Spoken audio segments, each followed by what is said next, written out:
भगवान विष्णु के द्वाद साक्षर मंत्र के जाप कर रहल बा। जाप कर रहल बा तका।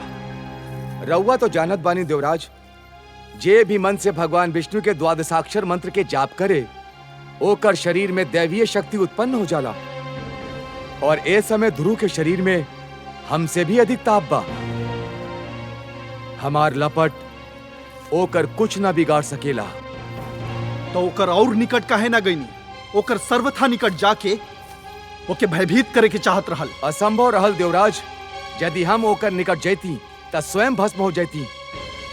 और ए समय ओमे जौन शक्ति बा ओके केहू भी पराजित ना कर सकेला। नारायण नारायण। रउआ सत्य कहनी अग्निदेव। ध्रुव के शरीर में जवन शक्ति आ गइल बा ओके केहू पराजित ना कर सकेला, काहे कि उस शक्ति के नाम भक्ति बा। अग्नि, जल, आंधी, झंझा, बाढ़ ऐसन कोनो भी विपदा ध्रुव के डिगा ना सकेला। एगो बात कहीं देवराज? कहीं देवर्षि। बात का एगो छोट परामर्श बा रउआ खातिर। तब प्रदान करी। अग्निदेव ध्रुव के लगे जौन ज्वाला चक्र छोड़ आइल बाड़े वो ध्रुव के तो कुछ ना बिगाड़ सकेला। हाँ, वन के निर्दोष पशु के अवश्य क्षति पहुंचा सकेला। यही से यदि रउआ उचित समझी ता अपने क्रोध के अग्नि के शांत कर लीही। रउआ ठीक कह रहल बानी देवर्षि। अग्निदेव, हमार चिंता के विषय तो उ बालक ध्रुव बा, जंगल के उ निर्दोष प्राणी ना। कृपया रउआ शीघ्र जाई और जंगल में लागल ज्वाला के शांत कर दीही। जौन आज्ञा देवराज।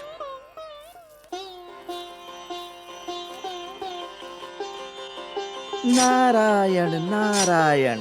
ओम नमो भगवते वासुदेवाय। ओम नमो भगवते वासुदेवाय। ओम नमो भगवते वासुदेवाय। ओम नमो भगवते वासुदेवाय। ओम नमो भगवते वासुदेवाय। ओम नमो भगवते वासुदेवाय। ओम नमो भगवते वासुदेवाय। ओम नमो भगवते वासुदेवाय।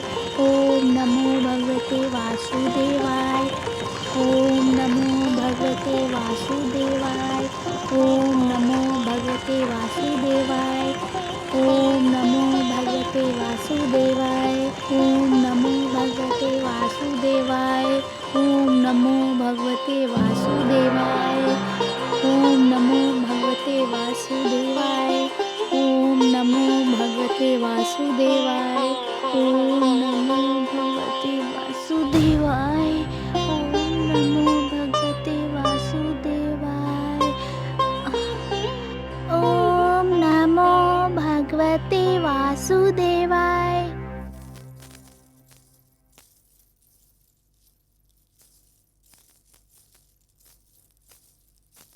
प्रणाम राजगुरु।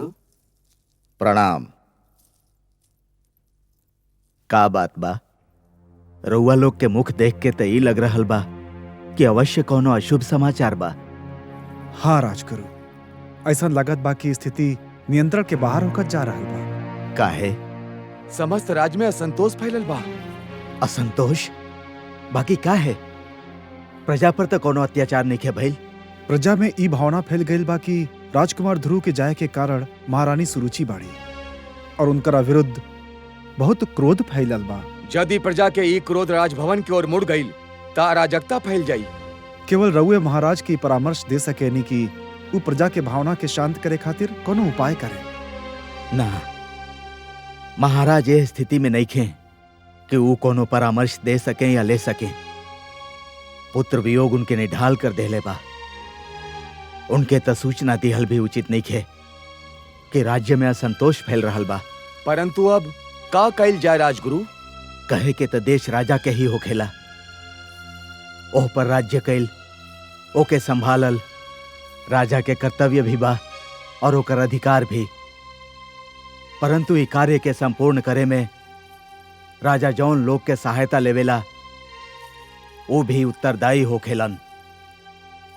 रात्रि के अंधकार दूर करे के उत्तरदायित्व केवल चंद्रमा पर ना, उस सब तारा पर भी बा जौन चंद्रमा के चारों ओर चमकेलन।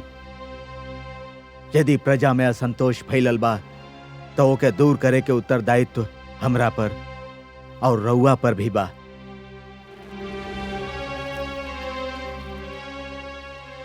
रउआ प्रजा के समझाई कि राजकुमार ध्रुव जौन अभियान पर निकलल बाड़े, भगवान से विनती करें कि वो अभियान पूरा होके।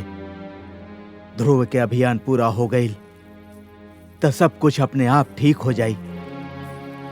जाई और प्रजा के समझाई कि राजभवन में बिखरल दुख के आपन भावना से और बढ़ावा ना देवें और ध्रुव की रक्षा और इच्छा पूर्ति के प्रार्थना करें। जौन आज्ञा राजगुरु।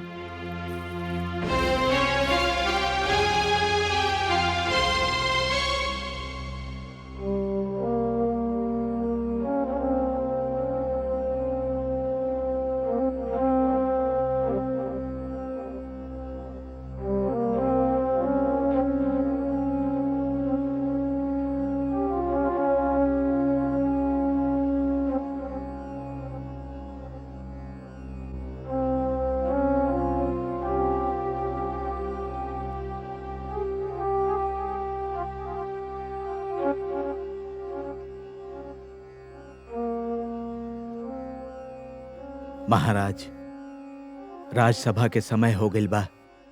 रउआ यहाँ का कर रहल बानी? संसार के दुख से पीड़ित होके भगवान के चरण में शरण ढूंढ रहल बानी राजकुमार। क्षमा करी महाराज, रउआ भगवान के चरण में शरण नहीं ढूंढ रहल। रउआ तो जीवन के कड़ुआ सत्य से घबरा के पलायन के मार्ग खोज रहल बानी, वास्तविकता से दूर भाग रहल बानी। ई सच बा राजगुरु। बाकी जौन जुआरी एक दांव में अपन सब कुछ हार देले होके, वो और कर भी का सकेला। जीवन युद्ध क्रीड़ा नहीं खे महाराज।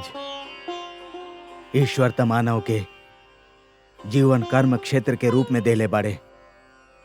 रउआ एकरा कर्म भूमि से पलायन के शरण स्थली बना रहल बानी। हम हार चुकल बानी राजगुरु, हम हार चुकल बानी। हमें कर्म क्षेत्र में जीवन के एगो महायुद्ध हार चुकल बानी। महाराज, कोनो राजा के युद्ध हार गई कोनो बड़ बात नहीं खे। बाकी कोनो राजा के साहस हार गई एगो दुर्भाग्यपूर्ण घटना बा। राजा के साहस व्यक्तिगत विषय ना होखेला। ओह साहस के संगे प्रजा के आशा और उमंग जुड़ल होखेला। ओह साहस के संगे प्रजा के भविष्य जुड़ल होखेला। तो फिर हम का करी राजगुरु, हम का करी? उठी और प्रजा के कल्याण की योजना बनाई। जे अपन परिवार के कल्याण ना कर सकल, वो प्रजा के कल्याण का करी राजगुरु? इहे तरह और भूल बा महाराज। रउआ केवल राजमहल के चार दीवारी के भीतर रहे वाला के अपन परिवार समझ ले बानी। बाकी वो प्रजा जे राउर जय जयकार करेले, वो सैनिक जे राउर एगो संकेत पर अपन प्राण न्यौछावर करे उठ खड़ा होकेले, का ओ राउर परिवार नहीं खे? राजा के वास्तविक परिवार तो ओकर प्रजा बा। प्रजा के दुख पर दृष्टि डाली, रउआ अपन दुख भुला जाई। यदि कोनो वृक्ष फल ना दे सके तो ओकर महत्ता में कुछ कमी आ सकेला, पर यदि कोनो वृक्ष छांव ही ना दे सके तो वो वृक्ष के महत्व ही ना रहेला। राजा वो वृक्ष होखेला जेकरा तले प्रजा के सुख और न्याय के छांव मिलेला। आपन प्रजा के छांव से वंचित मत करी महाराज। उठी, आपन उत्तरदायित्व निभावे के सोची। हम प्रयत्न करब राजगुरु, हम प्रयत्न करब। प्रयत्न ना महाराज, साहस करी। महाराज, यदि रउआ हमार परामर्श स्वीकार नहीं खे, यदि रउआ हमार बात पर विश्वास नहीं खे, तो हमके कह दी कि हम रउआ और राज्यसभा के योग्य नहीं खी। यहाँ हमरा खातिर कोनो स्थान नहीं खे। ठहरी राजगुरु, ठहरी।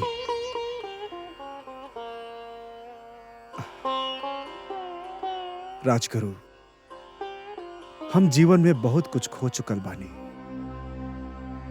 यदि रउआ जैसन महापुरुष और मार्गदर्शक भी हम खो देनी तो हम बिल्कुल कंगाल हो जाए।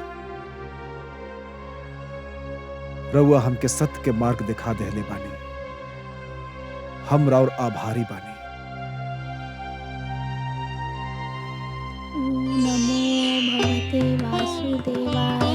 ओम नमो भगवते वासुदेवाय। ओम नमो भगवते वासुदेवाय।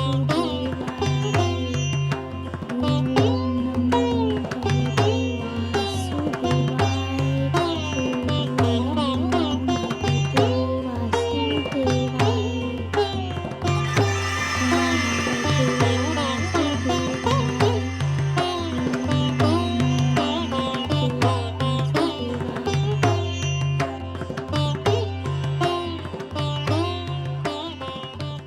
का भइल स्वामी?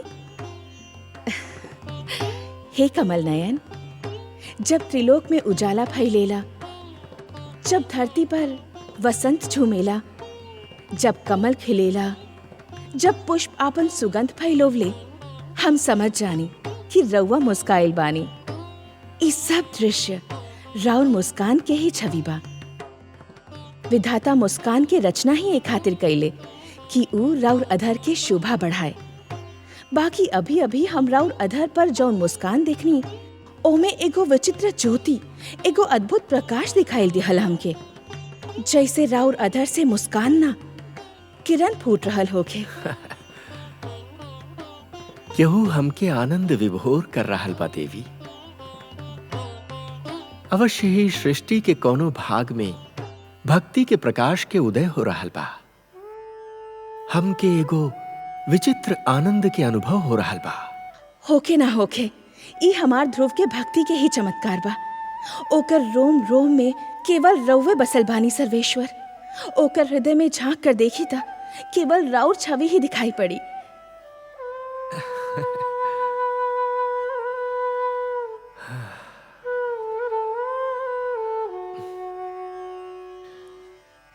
ओम नमो भगवते वासुदेवाय। ओम नमो भगवते वासुदेवाय। ओम नमो भगवते वासुदेवाय। ओम नमो भगवते वासुदेवाय। ओम नमो भगवते वासुदेवाय। ओम नमो भगवते वासुदेवाय। ओम नमो भगवते वासुदेवाय। ओम नमो भगवते वासुदेवाय। ओम नमो भगवते वासुदेवाय। ओम गुरुदेव गुरुदेव गुरुदेव रउआ कहाँ बानी? नारायण नारायण। का बा वत्स, हम एमे बानी तोहरे निकट। का बात बा? हमके अभी अभी लागल जैसे भगवान विष्णु हमार मन में आ गइल बाड़े। हमके लग रहल बा जैसे भगवान विष्णु हमार अंदर विराजमान बाड़े। ओह भाग्य, तब तक चमत्कार हो गइल पुत्र। तोहार तपस्या भगवान विष्णु के मन जीत लेलस। हमके तोहरा पर गर्व बा। तू धन्य बाड़ा पुत्र। तू सिद्ध कर दिला कि तू हमार शिष्य होके के अधिकारी रहला। बाकी वो हमार सामने काहे ना आइले? ओसे का अंतर पड़ेला पुत्र। जेकर मन में भगवान विष्णु रम गइल होके, ओके और का चाही? ओकर त जन्म सफल हो गइल। तू हमार बात माना। मंत्र के जाप के विराम द, अन्न जल ग्रहण करला और अपन राजमहल लौटे के तैयारी करला। ना गुरुदेव, ना हम मंत्र के जाप छोड़ब, ना कुछ खाइब, ना कुछ पियब, ना घरे जाइब। काहे?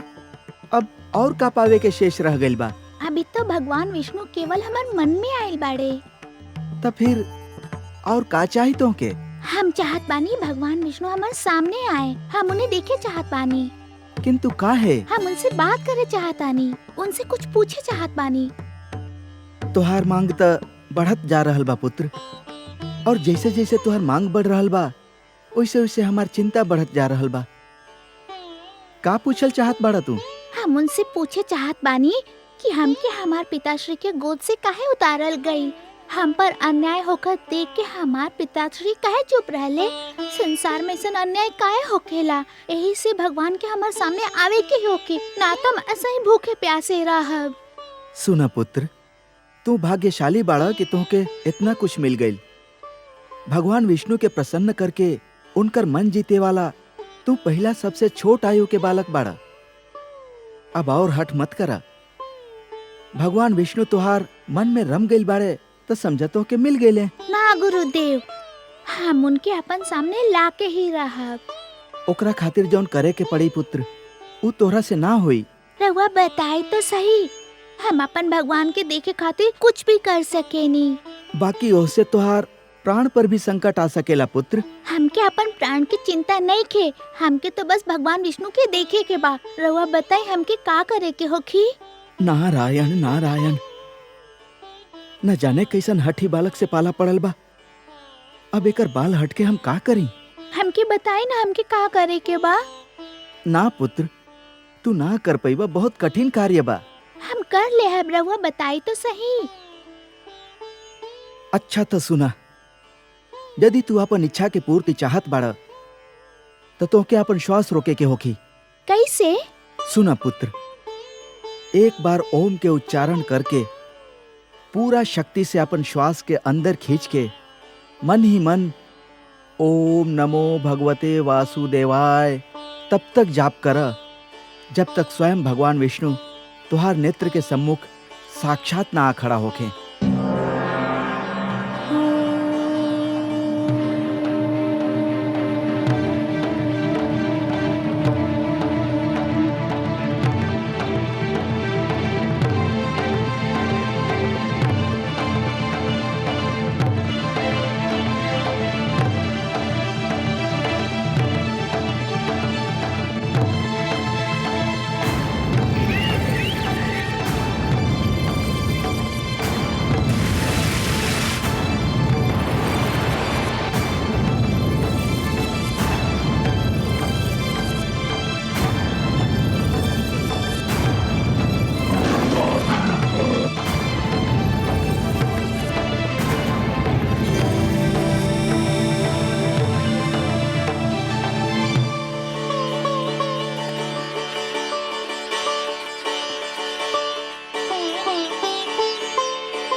देवराज, देवराज, देवराज! का बात बा गंधर्वराज चित्ररथ? धरती पर हाहाकार मचल बा देवराज। धरती पर समय के गति रुकल जा रहल बा प्रभु। बालक ध्रुव यदि ऐसे ही सांस रोकले रहल तब प्रलय आ जाई देवराज। कुछ करी देवराज, ना तो अनर्थ हो जाई। ना, एकर कुप्रभाव के रोकल हमार वश के बात नहीं खे देवगण।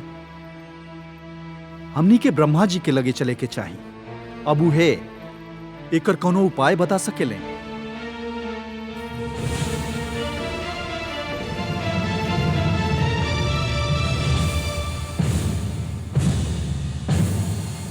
त्राहिमाम त्राहिमाम त्राहिमाम त्राहिमाम त्राहिमाम त्राहिमाम।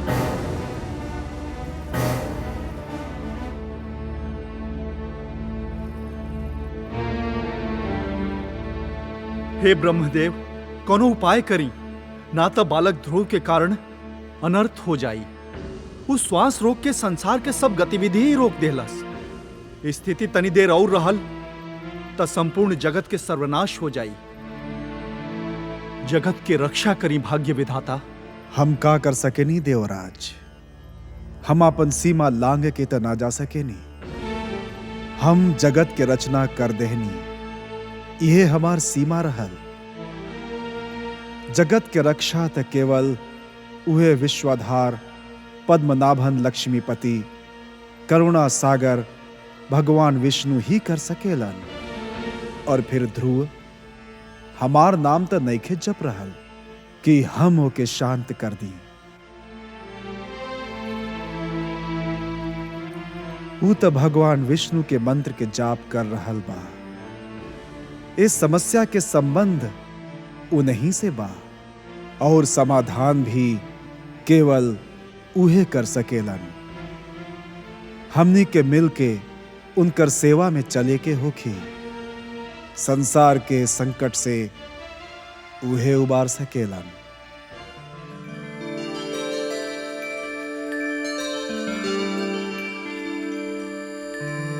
त्राहिमाम त्राहिमाम त्राहिमाम त्राहिमाम। प्रणाम हे नारायण। हे लक्ष्मीपति, हे गोविंद, हे सर्वेश्वर, रवा के कोटि कोटि प्रणाम। प्रणाम। हे त्रिलोकीनाथ, सृष्टि के रक्षा करी। नाथ और सृष्टि के प्रलय आवे से पहले ही एगो महाप्रलय नष्ट कर दी। ध्रुव जब से श्वास रोक के द्वादशाक्षर मंत्र जाप आरंभ कैले बा, सारा संसार में वायु के गति रुक गईल बा। प्राणी के दम घुट रहल बा। प्रभु, ध्रुव के रोकल हमार वश में नइखे भगवन। ये कार्य केवल रउआ ही कर सकेनी। रउआ सृष्टि के रक्षक बानी, होकर पालनहार बानी। हम सब विनती करतानी, रउए ध्रुव के समस्या के कोनो उपाय करी प्रभु। समस्या तो बहुत गंभीर हो गई बा। अब बात केवल एगो बालक तक सीमित ना रहल ब्रह्मा जी। सारा सृष्टि के समक्ष एगो संकट खड़ा हो गई बा। अब तो हमके जाए के ही होगी अपना सृष्टि के रक्षा खातिर। और फिर केहू और के भांति हमरा भी तो ध्रुव के प्राण की चिंता बा।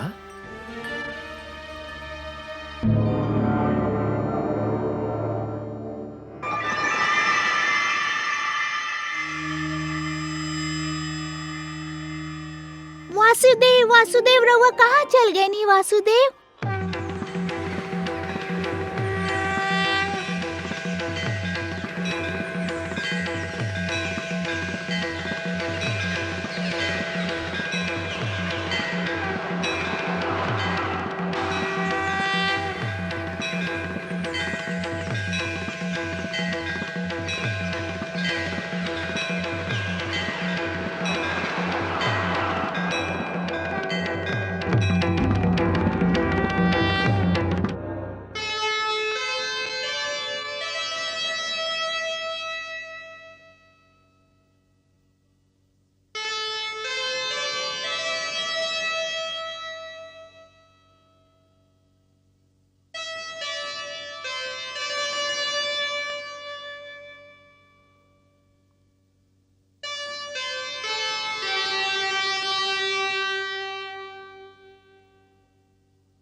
वासुदेव, हम कहीं ना गए नी वत्स ध्रुव। तू हमके आपन सम्मुख देखे के चाहत रहला ना? तला देखा, हम तोहार नेत्र के सामने उपस्थित बानी। तू विजयी भैला पुत्र। तू हमके जीत लेहला। तोहार जैसन तपस्वी न कबो भैल बा और न कबो होखी। तू सिद्ध कर देहला कि जीव ब्रह्म के ही एगो अंश बा और आपन साधना से ब्रह्म के भी धरती पर ला सकेला। तू ये सिद्ध कर देहला वत्स कि सृष्टि के सबसे बड़ शक्ति बा भक्ति। वत्स ध्रुव, अब श्वास लिहल आरंभ करता पुत्र। अब हम कहीं न जाइब।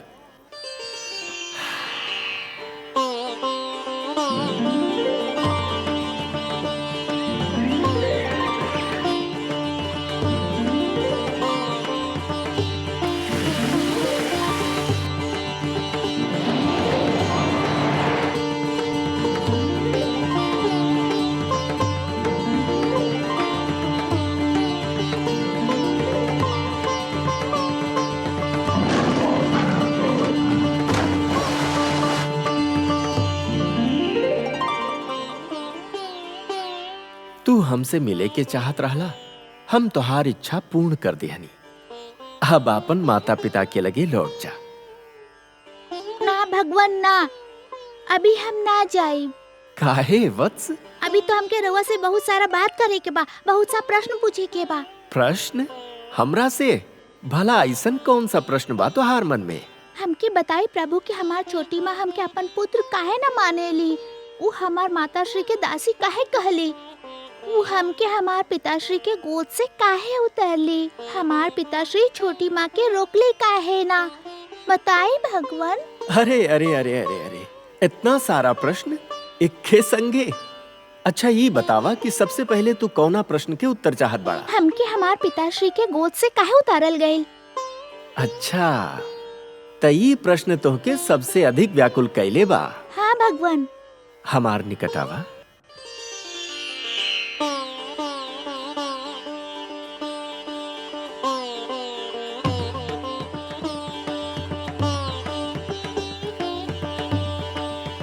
और निकट आवा वत्स,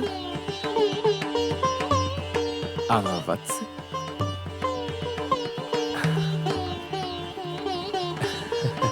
हमार गोद में बैठ जा।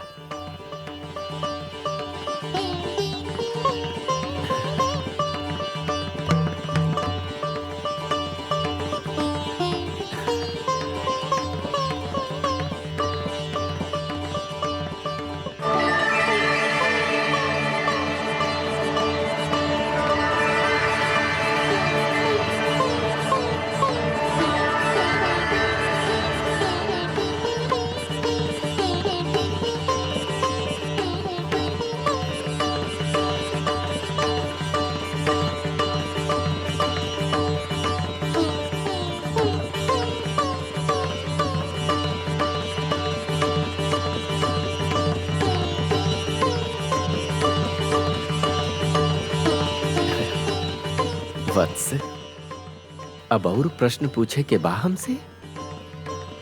कुछ नहीं के पूछे के प्रभु, अब कुछ नहीं के पूछे के। अब तो हमके हर प्रश्न के उत्तर मिल गए बा, हमार चारों ओर ज्ञान के प्रकाश फैलल बा। हम हुआ बानी जहाँ केवल हम बानी और रहुआ बानी। अच्छा, वासुदेव ओम पूर्णमदः पूर्णमिदं पूर्णमिदच्यते पूर्णस्य पूर्णमादाय पूर्णमेवावशिष्यते। अब ना कोनो कामना बा ना कोनो इच्छा, रार गोद में आके लागत बा, एकर सिवा हर वस्तु तुच्छ बा। अब हमके कुछ भी ना चाहिए, हमके हमार ठिकाना मिल गइल बा, हमार घर मिल गइल बा।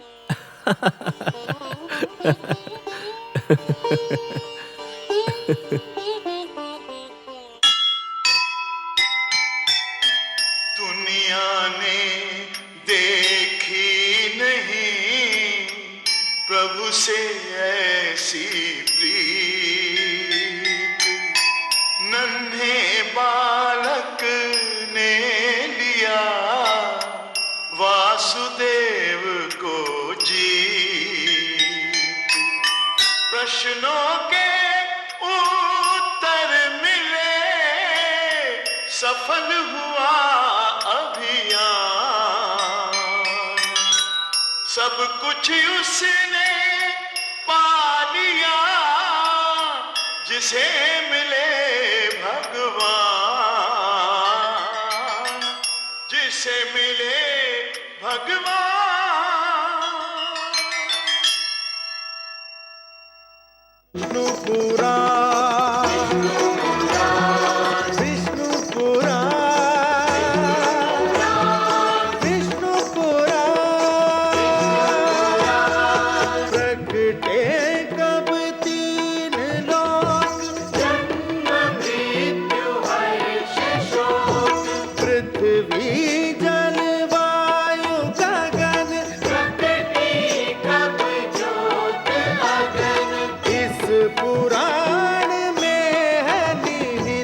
जप तप और योग ध्यान विष्णु पुराण।